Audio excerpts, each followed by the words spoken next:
welcome back to the hottest marriage show in our neighborhood. It's I, John D. N. Kanika. AKA New. In Too Much Podcast.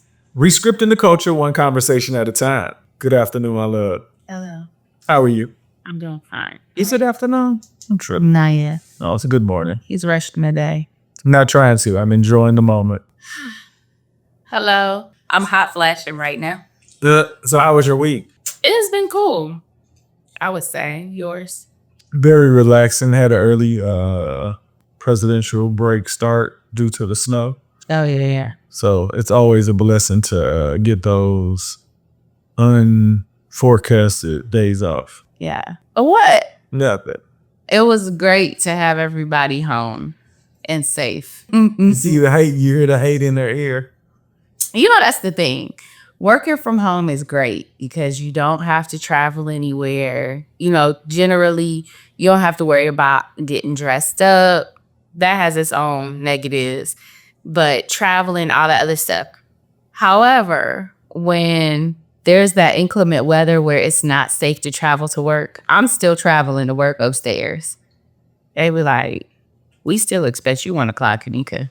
Sure. I mean, I don't understand. Like, we only get a few days out the year. You're home every day. I know. It's a trade-off. I'll take it. It's cool. You sure? Anyways, how was your week? The week was cool. It was, nothing really big. I don't think took place this week. You know, one thing I will say is there's been some stress because my work is related to federal work. It's been some stress with the ups and downs of what's been going on. But one thing I will say is I don't know how, but I've gotten my social medias to have this algorithm where they don't bring me anything that's related to politics or anything. Like everything is solid into certain things where I don't see any of that stuff coming up. So it doesn't stress me out as much as it did like some years ago. So that's been nice. The only stress I've had is like conversations at work as we're preparing for whatever may come. So there's that stress. But for the most part, it was really cool. What about you? You know, I guess I don't ever hear about those conversations with an exception of the immigration thing where they're worried about ICE, but I haven't heard anything since that particular week. So I definitely don't have any of that coming in my algorithm. Normally it's from somebody in the group that I'm in, they'll share it and I have to make a conscious decision of am I gonna entertain it? Because a lot of times I just ignore a lot of it. But depending on who sends it, I'll listen to it. But I haven't had any of that this year. I mean, well, this week. I don't want to find anything. Yeah. As a teacher, his district or his school serves a lot of students who have families from different areas. So when I'm thinking about, I grew up in the area. When I'm thinking about when I went to school, we didn't really have large populations of families from different countries.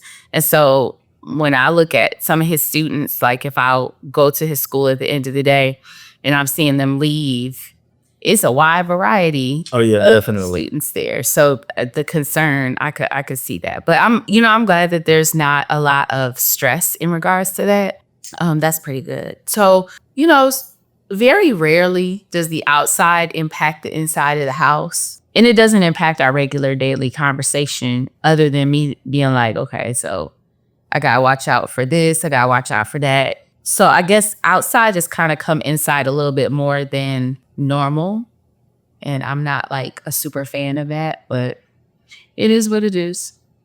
So how do you honestly feel about the outside? Do you feel like you're unsafe? I don't feel unsafe. No more than I would any other day being a Black woman. Also, I am concerned about people I know that are impacted. So I work with a lot of people who either have immigrant families or in our family being closely connected to people who may be impacted.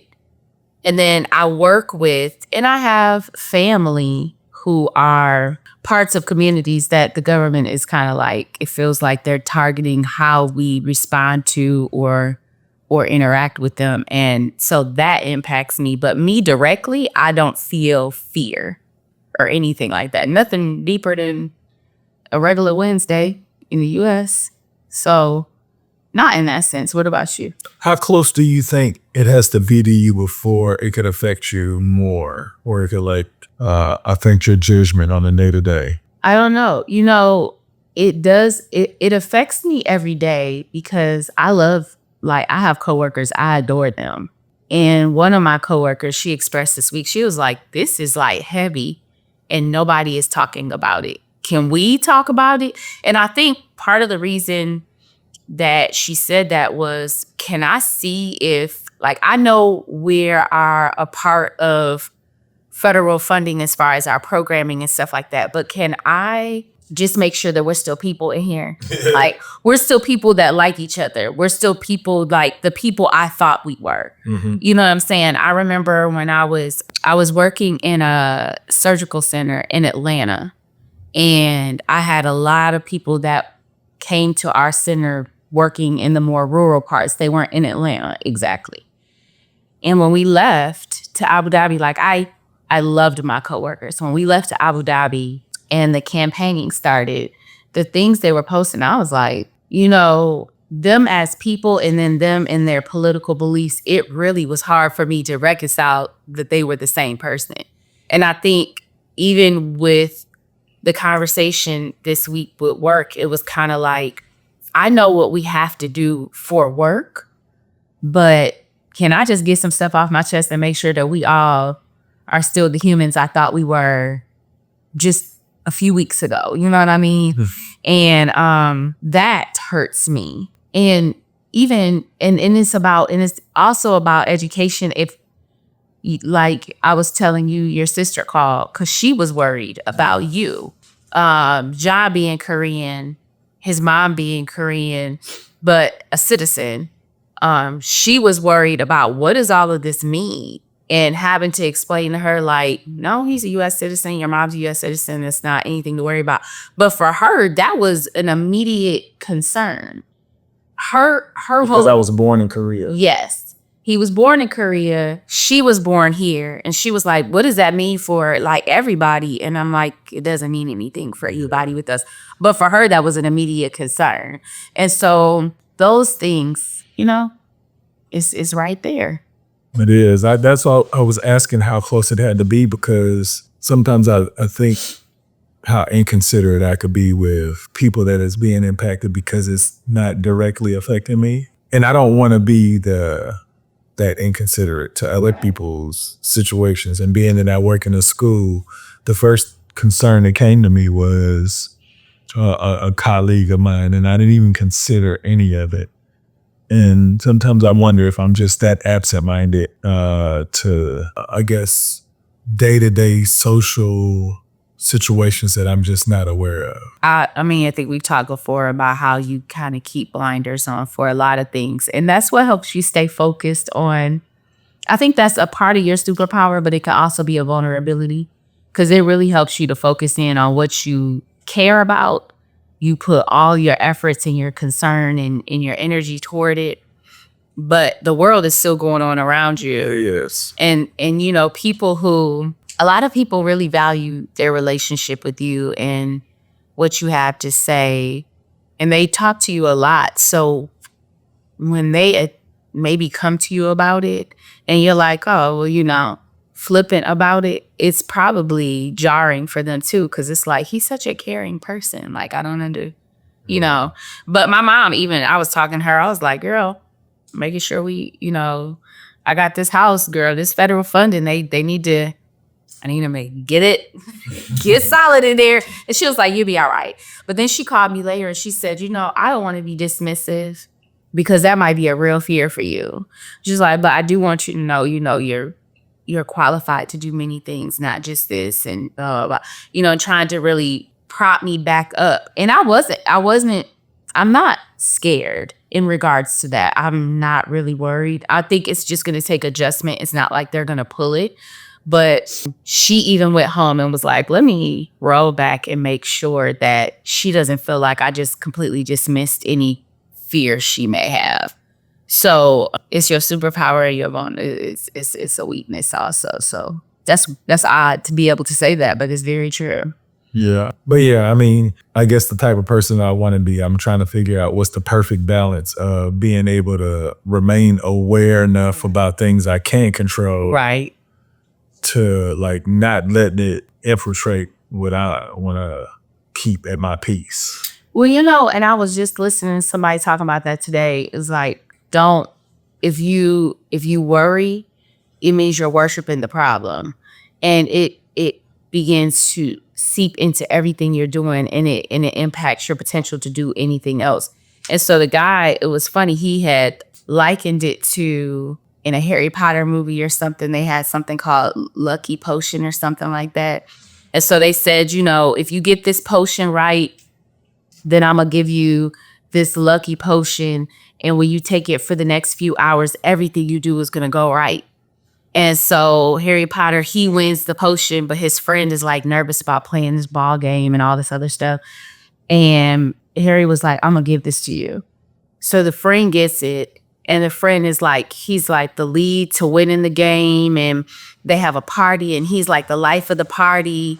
And they're all watching him and he's having the greatest next few hours of his life. And the female friend, I always say her name wrong, she says something to him about it. He said, I didn't even give it to him. But what he did was... It gave him a thing of confidence. Yeah, but what it did was it allowed him to remove any thought that something was going to go wrong, because you have the potential to make everything go right. I mean, you have the potential to realize whatever you want. It's your worry that distracts you and makes you less effective. Absolutely. And so when he took away the worry where the guy felt like nothing could go wrong, everything he had the potential to do, he did. And so you have said since the beginning of the time that I've known you, I don't worry about things I can't control. And I don't have that superpower. I worry about I worry about things I can't control, you can't control, your mama can't control. I worry about all of it.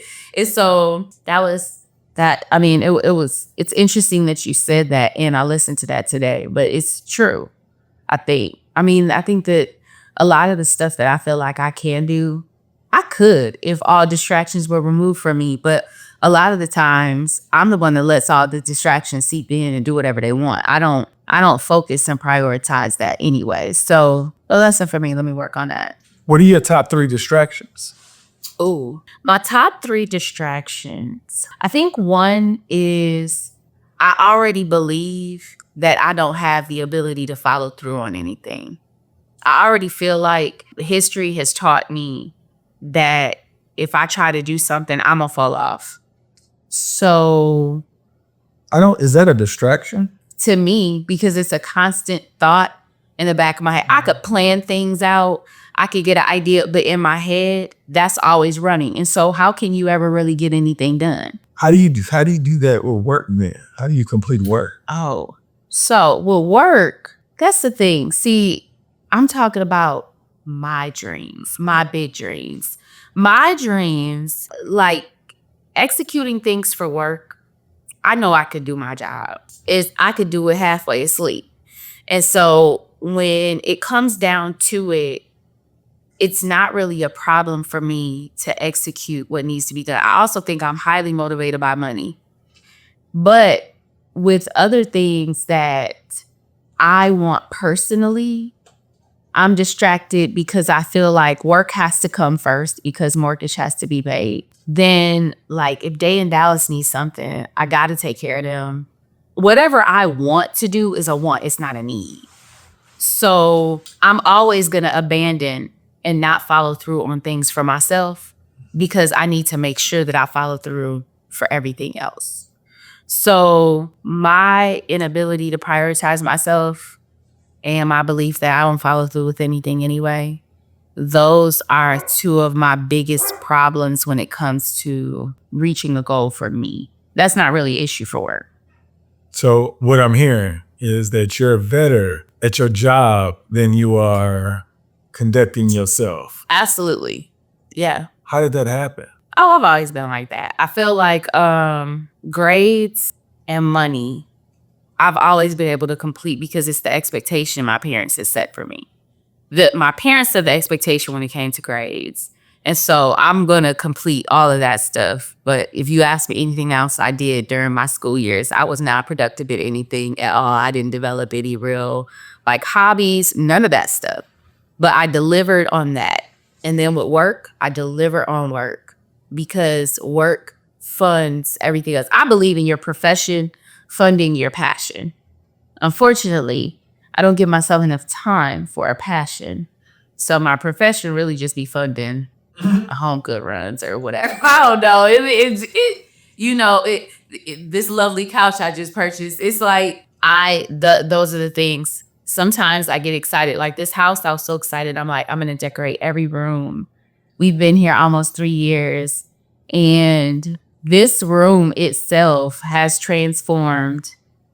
Well, I guess this is like the second time. But I've thought about 3 different ways it was about to look. Four other different ways it was going to look. I don't finish a room.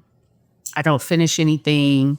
I think that you have, like you confuse, when you say you don't finish anything, like there's a time limit that you put in yourself. Like it's not done yet. That doesn't mean that it's not finished. Like you didn't finish it because everything that you wanted hasn't come together. And that's another thing. So in decorating, if I don't love it, I don't want to buy it.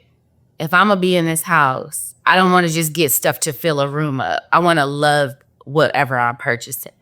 And so that does give me a struggle because I can't finish a room because I don't necessarily like everything. That's what I'm saying. Like, yeah. I think you need to change from you can't say that because to me, it sounds like you find a way to say that you're not finishing something. It's not done. What if this room doesn't complete in another 20 years because you never found that piece to complete it? Like you talking about never finishing this thing. I know.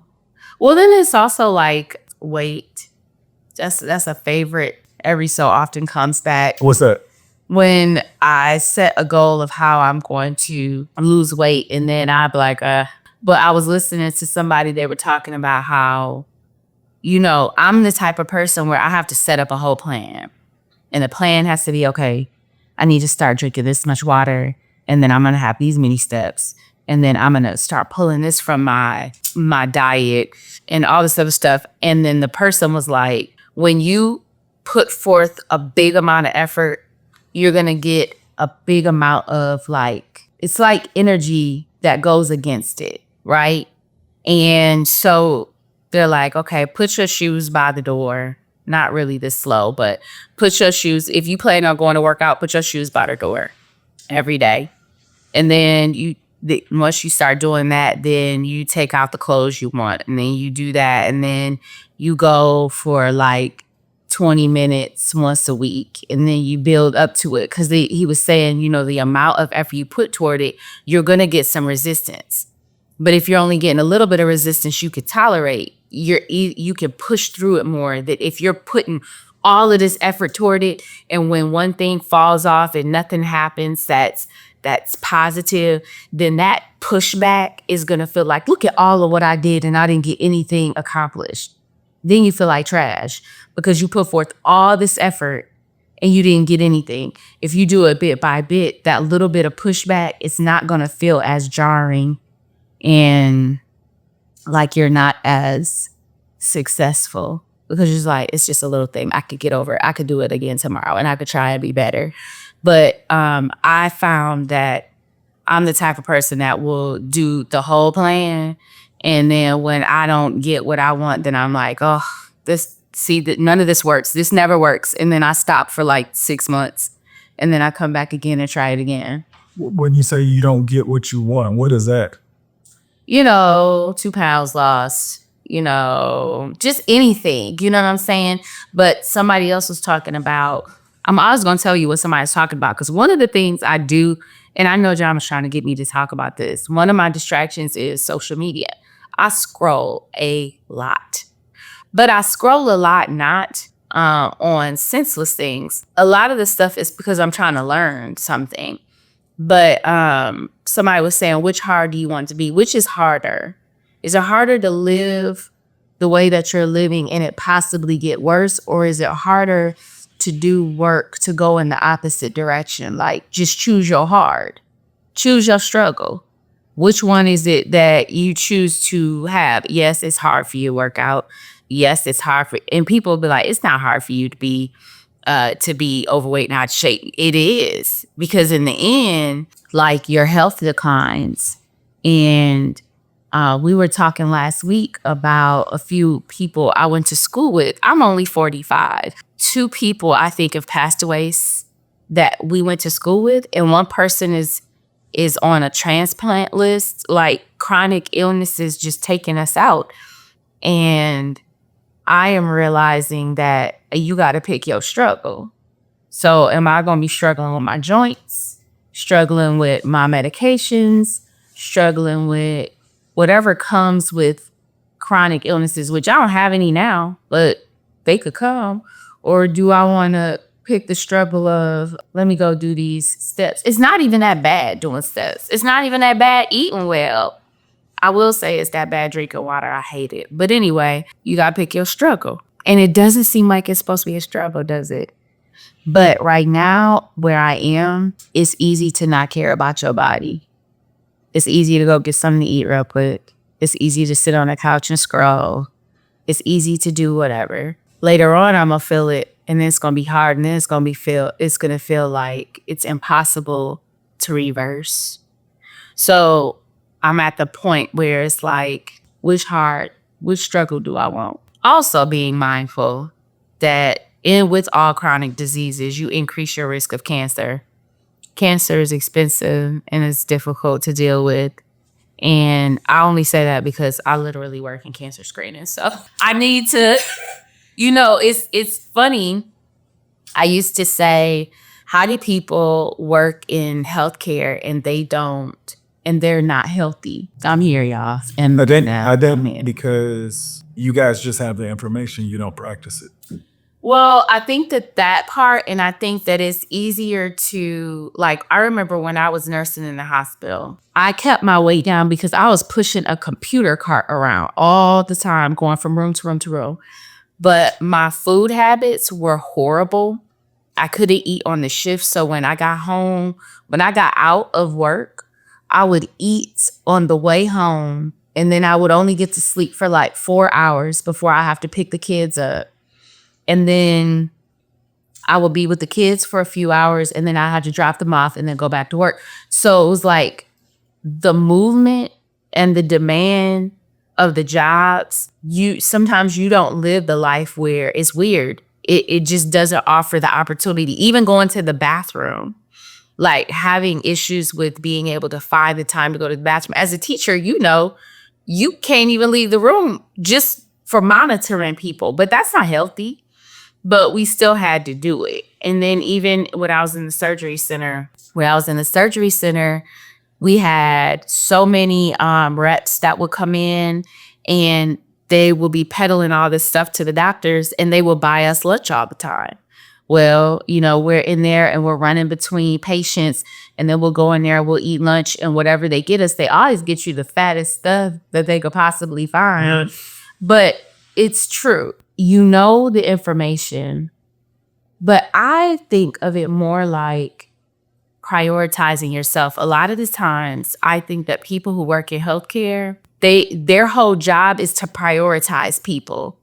I'm trying to figure out the acuity. What patient has the most going on that I need to take care of?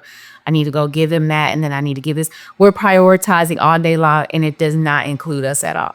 But that's any job. Yeah. However, in ours, it's like we're teaching people about health. But the work environment does not always allow. Like, even though I was supposed to have a 30-minute lunch break, it didn't necessarily mean that I had a 30-minute lunch break. It just didn't. So there wasn't always downtime to sit, especially day shift nurses. Night shift nurses were a whole different story of demand. But I believe that in healthcare, you are focusing on everybody's health, and you are prioritizing everybody to make sure that all these things are getting tied up.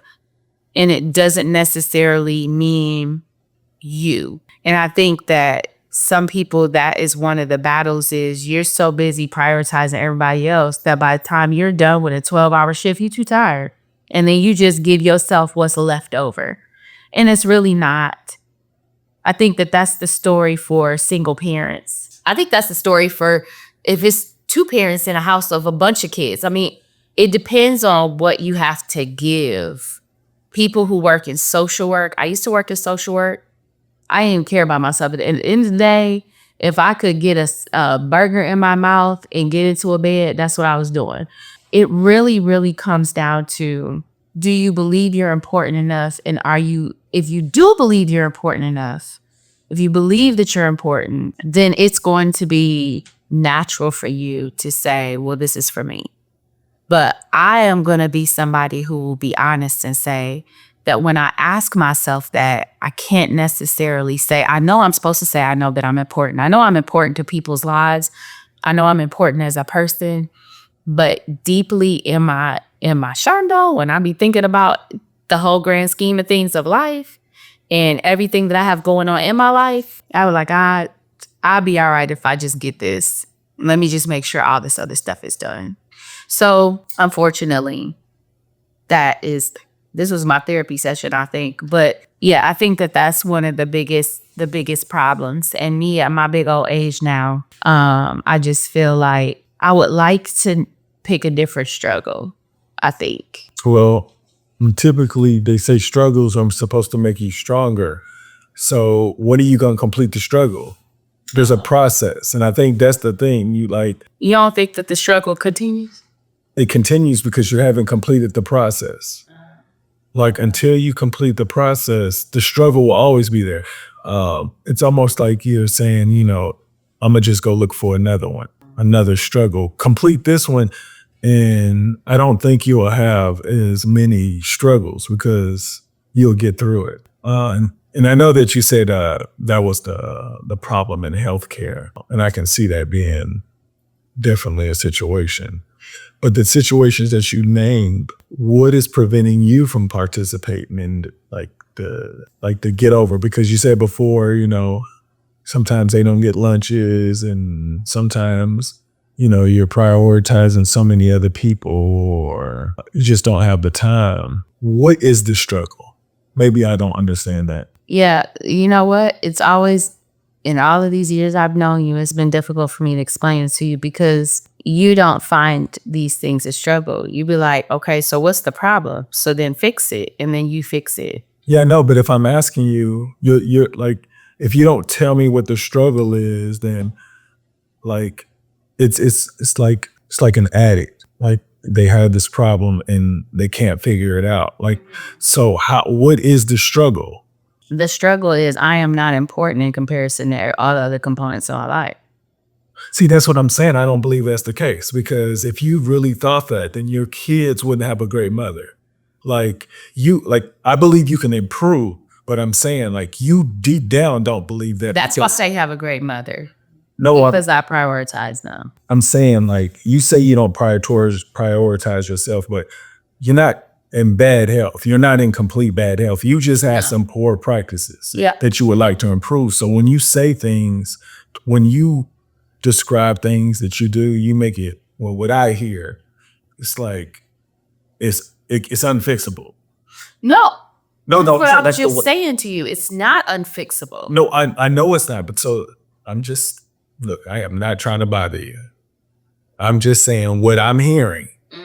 And I was trying to figure out what is the struggle. And every time I ask you that, you always talk about, you'll deflect by telling me what I'm good at. I didn't ask about none of that. No, I didn't. I wasn't trying to focus. You say, see, this is the problem. Well, let me see, this is what I heard. Okay. You said, this is the problem over the years. John does not have a problem with this because he'll just say, what's the problem? And he'll do it. And that's not answering my question. No, I was saying that's why it's difficult for me to explain to you. I might be wrong, but I thought I spent the whole time explaining to you what my problem is I don't prioritize myself. See, that's what I'm saying. I guess I don't think that's the problem there. Because to me, I feel like you do everything else. It's certain things that you have But then it's these things you'll say you're not prioritizing yourself. I don't understand that part. So do you feel like how do I prioritize myself? What do you see me do to prioritize myself? So maybe I don't know what it looks like to not prioritize myself. And what does that mean? Well, I'm asking. Okay, so what I'm saying to you is if the only prioritizing I give for myself is I stay up later because I think that that's giving me quiet time to myself. But as an example, when it comes to the kids, if they want something, like Dallas is asking about driving. So then I had planned on Sundays, I was going to dip away on Sunday morning to go do something. Just as an example, I was going to go do something for myself. And Dallas was like, I need more hours to drive. So where I was going was like 30 minutes away. So I said, okay, so why don't you drive me to this thing and then we'll do this activity and then you can drive me back. That'll give you an hour. And he's like, okay. Now, truthfully, I didn't want to do that because I wanted the quiet time in the car to myself. I wanted the time to myself to do the activity by myself. But I really want this child to get his driver's license so that part is over and he can start driving and doing what he wants to do rather than he can drive him and day around and I don't have to do any type of extra driving. Now, that's what I was thinking. But I had been saying all week, I needed this time to myself. I was excited about doing it on my own. We ended up not doing it at all. I ended up kind of just dragging around the house and then I didn't do anything at all. And then we went somewhere later on where he was able to drive. But as much as I love spending time with my kids, I didn't want to do it at that time because I wanted that time by myself. But he wants to get his hours done. So I was like, wait, hold on. No, it is like it's cool. I'll just do it this way. And so time that was supposed to be for me, I easily just handed it right on over because there was something that somebody else needed. And so just as an example, and I can't list off every bullet point of what I do in life. I'm just saying that I'm easily. I didn't ask for that. I just didn't even know what the struggle was to get. I can have it ain't even to come up with a solution. It's just because I have no idea. Like, because you get things done that you don't want to get done. And then so to me, when you say that, like, these obstacles and then you name them and I'm like, I don't know. Like, I just don't understand. So I'm sorry for not being able to answer. It's okay. You don't have to understand everything that goes on with me. And that's not me being look, I was just finishing. That's you already said it. Wait, no, listen. I was just saying that's not me being a butthole. I was saying to you, there are going to be things that you're not going to understand. And I'm not going to count that against you because you don't understand what I'm saying, number one, because I may not have the words that you understand. It doesn't necessarily mean, like, there's some things you explain to me and I don't get it. And that's okay. You don't hold it against me. I don't hold it against you. No, I do. Like, though, I do hold it against. If I don't okay, well, listen. Let me.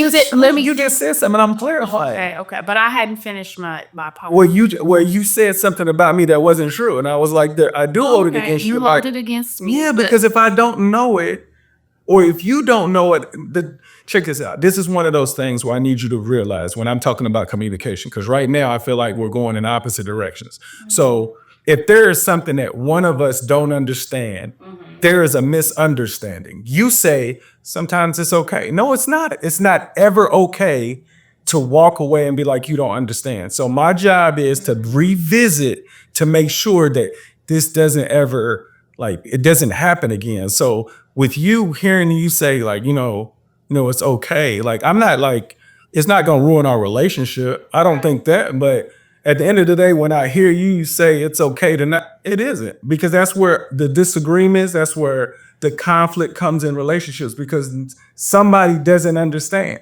Well, that's about prioritizing again, because not everything is going to make or break our marriage. So if we're not talking about breaking or making. You just said that's the type of stuff that causes like misunderstandings. I didn't say I'm breaking a marriage. no, but that's what I'm saying to you. If I'm talking to you about something and you don't get what I'm saying after I've tried to explain it, I weigh that. To me, it's like, is it this important for me to be concerned about whether or not he understands the exacts of what I'm talking about?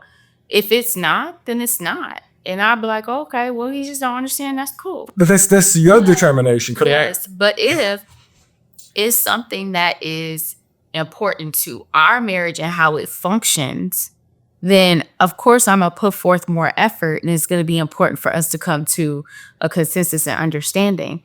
But like, you understanding what exactly it means for me to prioritize myself, or what takes me away from prioritizing myself, whether or not you understand that or not is not going to make or break me, you, or the marriage. Is that important to me? You can make it important. No. So check this out. The way that you approach life and your happiness, or however, whatever we're talking about, Right. What I'm hearing is you said that I can make it important, but I don't have to. Is that what you're saying?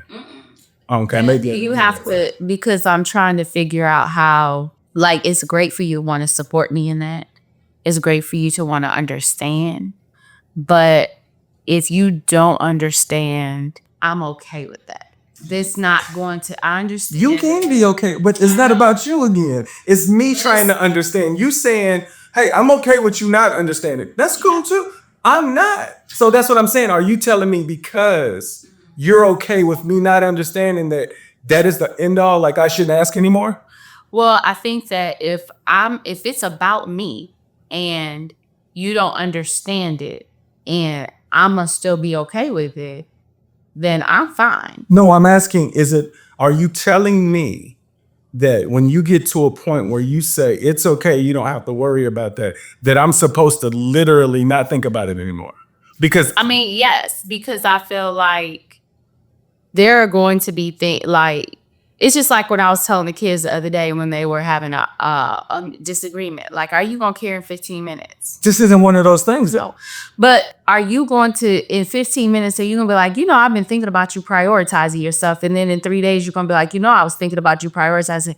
No, it's not going to make or break you and I.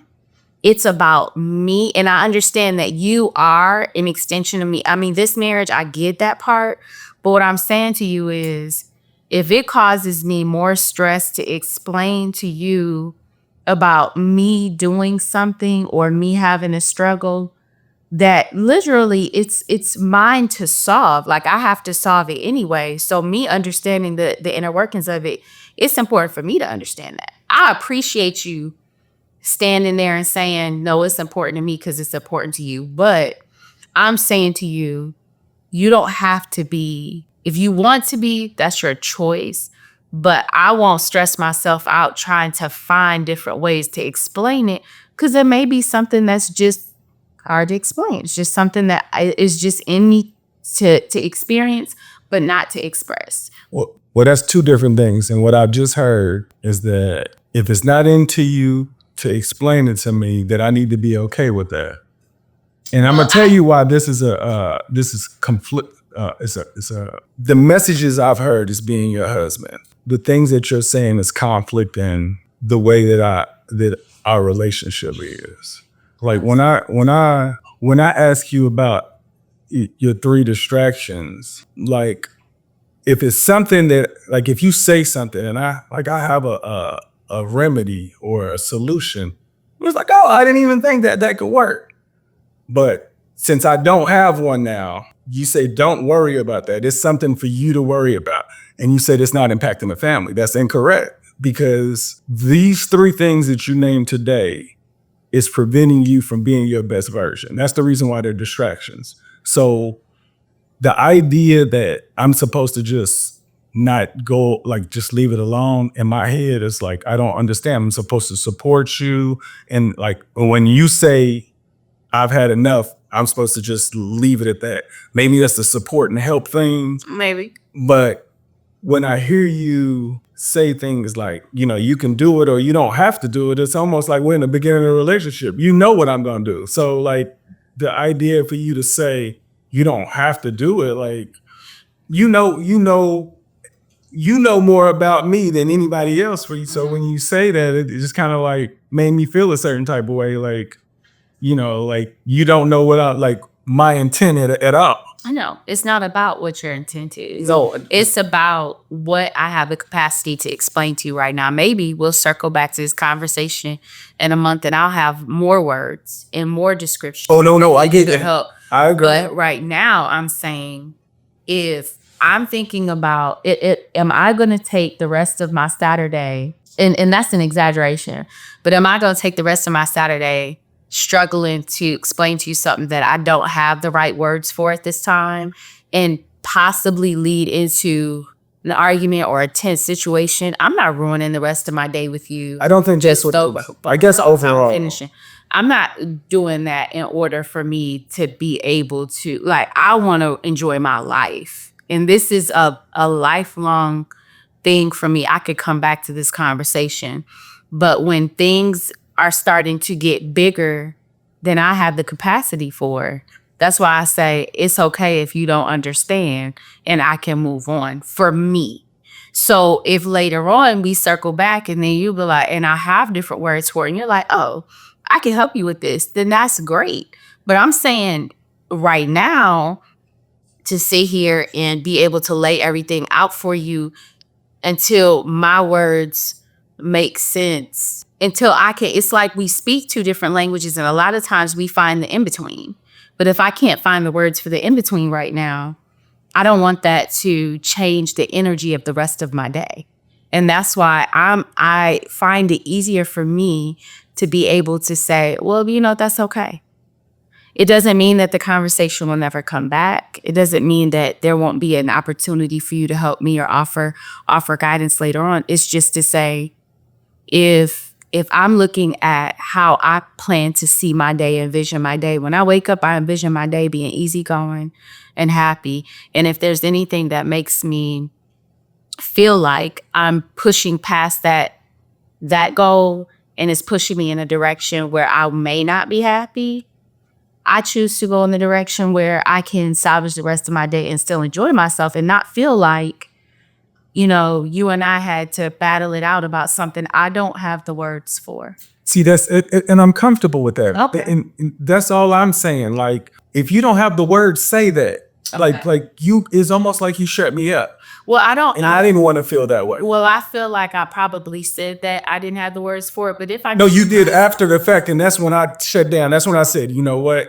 That's what it is. She doesn't have the words. But you shut me down. But that's the reason why I responded that way. Well, I think that when it all comes down to it, this is a regular way for me. A regular way for me is if we're getting into a point where I don't feel like what I'm saying is getting the right message across, I am ready to end it.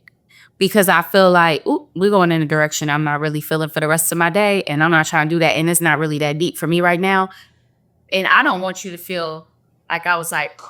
But that's what you did. So that's what I was trying to explain. Well, you felt that way because of how I closed it down. But what I'm saying to you is I prioritize peace in my day. You can do that, but I'm just saying the way you closed it down, I don't think that was... Like, if we're working on communication, I don't want to feel that way. If all I'm doing, well, before we came in this, I didn't try to come, but I did something to you that you said, bah, and I said, I don't like feeling that way. So I'm trying to be like, all you got is, I don't have the words for it. But you said that after, and that's when I started feeling better. Okay, now that's well, and I'm going to learn that for next time. But I know that in the past, that's definitely how I shut stuff down. And for me, I feel like if you know that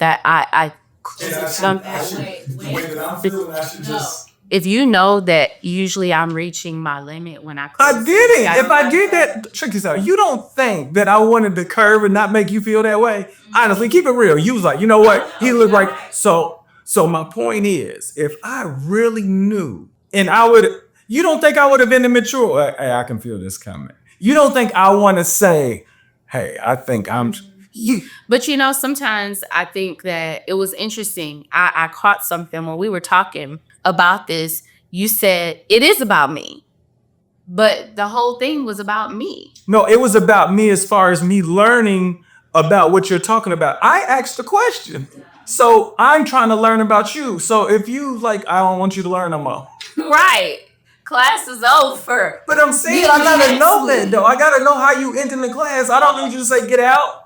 That didn't say get That's out. what We just run the tape back so I can see. I'm gonna run the tape back so I can see. I just told you that's when I chilled out when he was like, I don't have the words, and I said, It was that's just- me. I feel. I think it was the perception. I think you and I both had different perceptions of what was going on in this conversation. It's cool. It's cool. For sure. So Anybody want to? to your lap. I'm all right. You the one just I felt like the train was like. Where Mary, he is just like, I don't know the cues. Like, this is it. Like, okay. Oh, okay. Shut up. No, that wasn't. I don't know. Do y'all think I was saying it like that? What? Be nice, because I don't read the comments. I'm gonna be real with you, but be nice. But do y'all feel like I shut that thing down like that? I feel like I wasn't. I felt like I was trying to slowly put the brakes on, and then was like, because the brakes would stop. But whatever. You know what I'm saying? So, yeah, nobody I want to give a shout out to. Well, I want everybody to be gentle with everyone else. I think that people are peopling, and we're living out our beliefs and our thoughts really out loud